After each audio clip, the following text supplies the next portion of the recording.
Hi, it's me again with Corel Roll Tips and Tricks, and this is part two. And if you didn't watch part one, you need to watch it. We're going to make this life a little bit easier, and it's actually going to show you a little bit of useful math to do. So we're trying to get this without the Smart Fill tool, and this is an outline in case you didn't watch part one, so please do.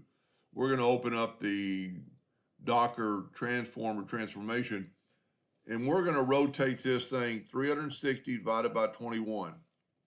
And I only want one copy. And I hit apply, well, it was already there. Now I'm going to turn that one blue by right-clicking the outline. Now I'm going to rotate that one, and I'm going to turn it white. So now we can Control G to group that together and put a new rotation in the center. Now we need to do that number times 3, and we need 7. Because that'll make the 21. And when I hit this button, all of them are done. So you can enter a lot of stuff in the math, in the angles, and it's perfect.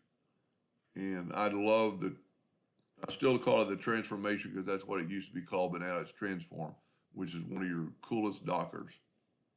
I hope that helped just a little bit. Thank you for watching.